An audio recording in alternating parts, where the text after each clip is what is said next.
그래서 첫 번째로 나오는 게 약국에서 가장 흔하게 볼 수 있는 게 긴장성 두통이죠. 텐션 타입 헤데이크인데 이게 그림으로 설명을 잘 해놨는데 보시면 이 남자가 그 아픈 부위를 보면은 좌우 모두 아프잖아요. 그러니까 이 긴장성 두통은 바일레이터럴, 그러니까 양측성으로 아픈 경우가 대부분이고, 그 다음에 이 크로닉하고 에피소딕, 그러니까 만성 두통이 있고, 그 다음에 이 에피소딕은 이제 어떨 때만 간헐적으로 아픈 거죠. 이게 있는데, 크로닉의 기준은 전부 다 모든 두통이 한 달에 15일 이상이에요. 그러니까 환자가 왔을 때, 아, 왜 이렇게 두통이 자주 오는지 모르겠어요. 만약에 이렇게 얘기하는 사람이 있거든. 꼭 한 달에 아픈 날짜를 쳐보면은 총 며칠 정도 돼서 이렇게 물어보세요. 그래서 그 날짜가 15일이 넘잖아요. 그럼 이 사람은 만성 두통이기 때문에 이건 병원 보내야 되거든요, 원래. 그래서 그거를 체크를 해보시고요. 그 다음에 여기 보시면은 남자하고 여자하고 둘이 거의 비슷하죠, 크기가. 그러니까 이거는 남녀가 거의 빈도가 비슷하다는 거예요. 그 다음에 10명 중에 4명 정도가 이 긴장성 두통이고, 그리고 여기 보시면은 에이지가 있는데 20대에서부터 50대까지 좀 골고루 퍼져 있죠. 그래서 긴장성 두통은 이렇게 요약을 해볼 수가 있다는 거고요. 근데 마이그레인이 있죠. 보시면은 마이그레인은 여자가 여기 있죠. 그러니까 여자한테 주로 온다는 거예요. 여기도 보시면은 여자가 더 크게 그려져 있죠. 그래서 편두통 오는 사람은 남자보단 여자가 훨씬 많고, 그다음에 여기는 30%로 돼 있는데 어떤 책에는 30%가 안 된다고도 하거든요. 그러니까 편두통도 제법 많이 있지만 그래도 긴장성 두통만큼 빈도가 높은 건 아니에요, 두통증 중에서. 그리고 이 편두통이 오는 걸 보면은 20대 때 시작하죠, 되게. 그렇게 해서 어떻게 되냐면은 50대 이후에는 드물죠. 그래서 책에 보면 어떤 얘기가 있냐면은 50세 이후에 처음으로 편두통이 시작됐다고 말하는 사람은 병원에 보내서 한번 체크를 받아보라고 돼 있어요. 뇌혈관 쪽에 문제가 있거나 이러지 않는지 한번. 그렇고 보통 편두통이 시작되는 거는, 그러니까 젊은 여성이 이제 시작되죠. 보통 이제 나이가 여자인데 이제 젊었을 때 편두통이 시작됐다, 이런 경우가 많다는 거죠, 이제 전형적으로는. 그 다음에 여기 보시면은 그 반만 아픈 경우가 많죠. 근데 모든 편두통이 다 반만 아픈 건 아니에요. 근데 나중에도 말씀드리겠지만 이 유닐레이터럴, 그러니까 편측성이라는 게 편두통의 진단 기준 중에도 일부 들어가 있을 정도로 편두통은 특히 성인의 경우에는 한쪽만 아픈 경우가 많아요. 그래서 한쪽만 아프다고 자기가 이렇게 무조건 편두통이라고 얘기하는 사람들 있잖아요, 약국에 왔을 때. 근데 사실 다 편두통은 아니죠, 보면은. 그렇고, 근데 편두통은 반만 아픈 경우가 대부분 많다는 거죠. 그 다음에 여기 보면은 오로라라든가 아니면 포토포비아, 포노포비아 이런 것들이 있는데, 포토포비아는 지난번에도 말씀드렸지만 그 빛에 대해서 예민해지고 싫어하는 거죠. 빛에 대한 두려움. 그리고 포노포비아는 소리라든가 이런 거 들으면은 스트레스 받고 싫어하는 거, 이런 것들이 편두통의 특징인데, 편두통은 되게 진단 기준이 복잡해서 조금 그러고 좀 자세하게 다루려고 그래요. 그래서 우리 CTMA 책에 보면은 그 텐션 타입 헤데이크하고 마이그레인하고 어떻게 다른가를 잘 설명을 해놨는데, 보시면은 이제 긴장성 두통은 주로 어떤 느낌이 있냐면은 조이는 것 같이 아프다고 하거나, 아까 그 남자 보면은 여기에 나사로 이렇게 조이는 것처럼 그려놨잖아요. 조이는 것 같거나 아니면은 무슨 무거운 돌덩어리 같은 걸로 짓누르는 것 같은 그런 느낌이 든다고 이제 표현을 할 때가 많고, 그다음에 마이그레인은 그거에 비해서는 펄세이팅, 그러니까 이 펄세이팅이라는 거는 그 이렇게 박동성이라는 거거든요. 머리가 아플 때 심장 박동 뛰는 거하고 일치하게 쿡 이런 식으로 아파요. 근데 다 그런 건 아니에요, 이것도. 그 다음에 그 심한 정도를 보면은 긴장성 두통이 좀 덜 하죠. 마일드에서 마더리트니까. 근데 마이그레인은 대체적으로 뭐 모두 다, 모든 편두통은 다 긴장성 두통보다 더 아프다고 할 수는 없지만, 이 마이그레인은 보통 마더리트에서 시비어, 그러니까 되게 심하게 아프다 이러면은 아무래도 긴장성 두통보다는 편두통일 가능성이 높겠죠. 그 다음에 그 로케이션을 보면은 그 긴장성 두통은 되게 양측성으로 나타나고 편두통은 한쪽에만 나타나는 경우가 많은데, 애들의 경우에는 양쪽 다 나타나는 경우가 많다고 이제 그렇게 얘기를 해요. 그 다음에 프리퀀시를 보면은 그 15일 이상이면은 뭐 긴장성 두통도 그렇고 편두통도 그렇고 다 크로닉으로 분류를 하는데, 이제 그렇고요. 그 다음에 그 듀어레이션, 그러니까 한번 두통이 오면은 얼마나 가는가. 오히려 긴장성 두통이 더 오래 갈 때가 많아요. 그러니까 며칠째 계속 머리가 지금 띵하고 무겁다, 이런 식으로. 이렇게 해서 이제 7데이까지 가는 경우가 있고, 그거에 비해서 편두통은 거의 대부분 다 편두통의 진단 기준이 72시간을 넘지 않는 거거든요. 두통이 한번 발작이 시작된 게. 그러니까 아무리 길어봤자 72시간이라는 거죠, 편두통은. 그 다음에 이제 이거 보시면은 피지컬 액티비티, 그러니까는 일상생활을 이렇게 몸을 움직여서 뭘 자꾸 활동을 하면은 더 두통이 악화되거나 힘든가. 보면은 긴장성 두통은 그렇지 않고 편두통은 힘들어요. 그래서 편두통 있는 사람들 보면은 되게 어떡하냐면은 어두운 데 가가지고서는 이렇게 쉬잖아요. 누워서 자거나. 이렇게 해야지 좀 편하거든요, 본인이. 그래서 그렇게 하려는 경향이 있고, 그러면은 이거는 편두통일 가능성이 또 높겠죠. 그 다음에 그 심틈이 뭐가 있냐면은 편두통은 전형적으로 노지아하고 보미팅이 있죠. 그러니까 노지아는 오심이잖아요. 그러니까 울렁울렁거리는데 토는 안 하는 거. 그 다음에 실제로 토하는 게 보미팅인데 노지아나 또는 보미팅 둘 중에 하나가 있든지 아니면은 포토포비아랑 포노포비아가 있든지. 근데 요거는 엔드로 연결돼 있죠. 그러니까 편두통에서 만약에 편두통 발작이 와가지고 내가 포토포비아가 생겼잖아요. 그럼 반드시 포노포비아도 있다는 거예요. 이거는. 예. 엔드로 연결돼 있기 때문에. 예, 근데 만약에 편두통 때문에 오심이 있잖아요. 그러면 구토는 있을 수도 있고 없을 수도 있고 이런 거예요. 그러니까 이게 연결된 게. 근데 긴장성 두통은 보시면은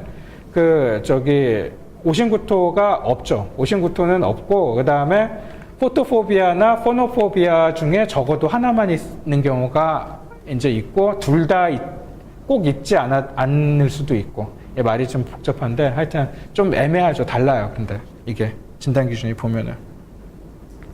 그래서 보시면은 특이한 마이그레인들이 있어요. 마이그레인을 유발하는 트리거링 팩터가 되게 다양한데 뭐 냄새라든가 불쾌한 어떤 자극이라든가 이런 것도 다 마이그레인을 일으킬 수가 있는데 좀 알아두시면 좋을 게 그 여자들 생리주기하고 일치해서 마이그레인이 오는 경우가 많거든요. 요거는 뭐냐면은 여성들을 대상으로 그 생리주기 중에 이렇게 언제쯤 마이그레인이 잘 오는지를 조사를 한 거예요. 근데 보시면은 여기가 이제 그 생리 시작하는 첫날이잖아요. 그러니까 생리하는 날 전후로 마이그레인이 월등히 많이 온다는 걸 알 수가 있죠. 근데 그 이유가 보통 어떻다고 설명을 하냐면은 이 생리 시작하는 날 전후로 이 에스트로겐이 이렇게 떨어지잖아요. 지금 보시면은. 그래서 이제 이쪽에 루티얼 페이즈죠. 이쪽이 이제 황체기고 이쪽이 여폭이죠. 예. 보통 보는 사이클하고 좀 달라요, 이게. 이 가운데가 생리하는 날짜고, 일일.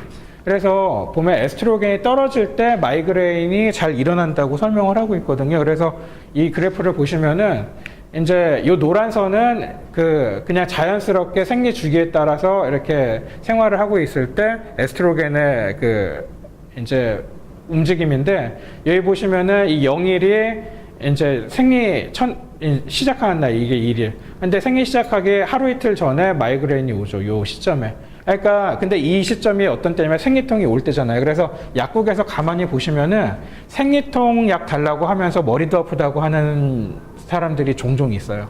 그런 사람 본 적 있으세요?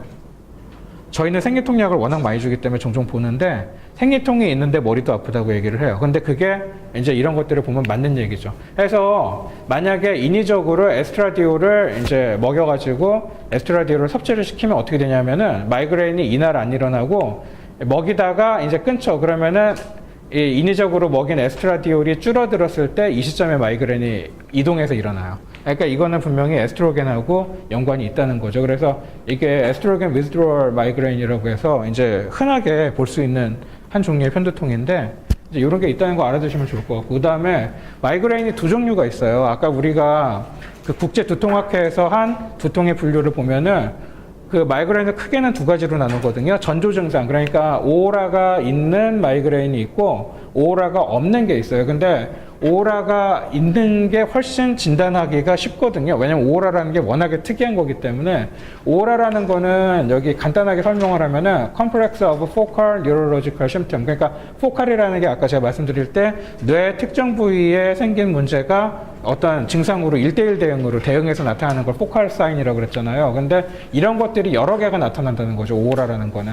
근데 오라가 그 국제두통학회에서 분류한 거로는 이렇게 6가지가 있어요. 근데 그 중에서 압도적으로 제일 많이 나타나는 게 비주얼이고요. 그러니까는 어떤 보이는데 문제가 있는 거죠. 그 다음이 센서리예요. 이 두 가지가 압도적으로 많이 나타나고 나머지는 사실 굉장히 특이한 거예요. 있기도 하고 없기도 하고 이제 이런 건데, 보시면은 비주얼 오라의 이제 전형적인 거. 여기 보시면은 여기에 이 사람이 이제 이런 거. 오라가 비정상적으로 보이는 거죠. 이렇게 뭐 이렇게 찌지지 이렇게 왔다 갔다 하는 거 이런 식으로. 그다음에 어떤 비주얼 오라는 이렇게 보이기도 해요. 그러니까 여기 보시면 이쪽 부분이 좀 그 뭐 이렇게 커튼 얇은 걸로 씌워놓은 것처럼 이렇게 뚜렷하지 않게 보이죠. 이쪽에도 그런 게 있죠. 색깔도 좀 변해서 보이고 그런 게 있죠. 이렇게 나타나는 오라도 있고, 그다음에 이런 것들이 섞여 있는 것도 있어요. 아까 보면은 이게 이제 있고, 그다음에 이런 부분은 보면은 두 번째 건물 볼 때 그 사진에 오라 같이 보이잖아요. 근데 그런 거 말고도 여기 보시면 점점점이 이렇게 빛나는 게 있죠. 이런 식으로 되어 있는 것도 시야에 보인다고 해요. 이런 형태로 나타나는 게 비주얼 오라고. 그 다음에 또 뭐가 있냐면 센소리 오라가 있는데, 근데 비주얼 오라가 훨씬 이제 그 빈도로는 높죠. 센소리 오라는 보통 그 지각신경에 어떤 이상이 있는 건데, 제일 전형적인 거는 이렇게 팔끝에 이런 데서부터 따끔따끔한 팅글링, 이 센세이션이 시작이 돼가지고 이렇게 타고 올라와요, 점점점. 타고 올라와서 나중에는 몸 전체로 다 퍼지죠. 그래서 이런 느낌들이 있는데, 뭐 보면은 손에서 오는 것들이 제일 흔하고 센서리 오라 중에 96%는 이게 있다고 하니까, 그 다음에 뭐 페인이라든가 이상한 느낌 뭐 이런 것들이 이제 팔에 온다고 하는데, 이게 몸 전체로 퍼져나가는 게 특징이거든요. 그래서 전형적인 어떤 그 마이그레인의 오라를 가진 마이그레인의 전형적인 어떤 여성의 케이스를 여기 보시면 적어놨어요. 이거 이제 읽어보면 어떻게 돼 있냐면, 첫 번째가 이 사람이 제일 먼저 온 거는 뭐냐면 일단 보이는 게 이상하게 보이기 시작하는 거예요. 1번은. 그래서 비주얼 디스터번스가 일단 시작이 된 거거든요. 먼저 이게 어떤 이제 전형적인 그 전조 증상을 지닌 편두통이 어떻게 진행되는지를 보여주는데, 이게 이제 눈에 보이는 게 이상하게 왔다가 두 번째로는 반만 오잖아요. 지금 보면은 레프트 쪽만 이제 라이트 아이는 잘 보이는 거예요. 정상적으로 레프트 아이만 비주얼 체인지가 있는 거죠. 그랬다가 두 번째로는 거꾸로 이제 라이트 헤드가 이 반쪽이 아프기 시작한 거예요. 그래서 이제 헤드에이크가 오고, 세 번째로는 뭐가 왔냐면은 여기 보시면은 레프트 핸드 끝에서부터 이상한 느낌이 이렇게 타고 올라가는 거죠. 센서리 이게 그 오라가 있는 거죠. 그러니까 비주얼 오라에 덧붙여서 센서리 오라가 같이 있기도 해요. 그래서 아까 보여드렸던 6개 오라가 막 이렇게 여러 가지가 섞여서 나타나기도 하거든요, 실제로. 그 다음에 네 번째로는 이제 entire arm tingle, 그러니까 이제 이게 그 따끔거리는 느낌이 다 번져가고, 다섯 번째는 그 left side weak hand, 그러니까 이쪽 절반이 약해지는 거죠. 이상하게 약해서 이제 그 힘이 빠지는 것 같은, 이렇게 힘이 안 들어가는 것 같은 그런 느낌이 있는 거예요. 그 다음에 마지막으로는 이제 이쪽 얼굴 절반이 마비 증세 비슷하게 와가지고 혀가 안 움직여서 말이 어눌해지고 이러는 게 나타나는 거거든요. 그러니까 이게 어떻게 잘못 보면은 뇌졸중 비슷하죠. 상당히 그 진단하기 어려워요. 근데 이게 그 한 번 왔던 사람은 이거를 반복해서 경험하면 금방 알겠죠.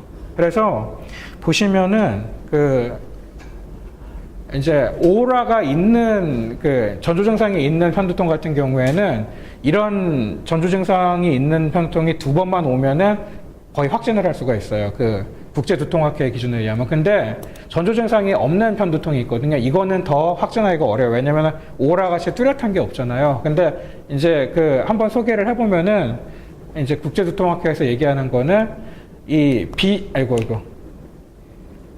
BCD에 해당하는 이런 증상이 at least 5 attack, 5번이 오면은 그때는 마이그레인으로 확진할 수가 있다는 거예요. 근데 B가 뭐냐면은 이제 4시간에서 72시간 정도 이제 진행되는 그런 그 두통이 있는 거죠. 그 다음에 그 두통이 어떤 식으로 오냐면은 적어도 이 4가지 중에서 2가지가 오는 거예요. 그러니까 unilateral location, 그러니까는 편측성으로 오는 통증, 그다음에 pulsating, 그러니까 이렇게 맥박 박동 뛰는 것처럼 오는 거죠. 그런 식으로 오는 통증, 그 다음에 moderate or severe, 이제 좀 심한 두통이죠. 그 다음에 aggravation by or causing avoidance of routine physical activity, 그러니까 일상생활을 하면 더 악화된다는 거예요. 예.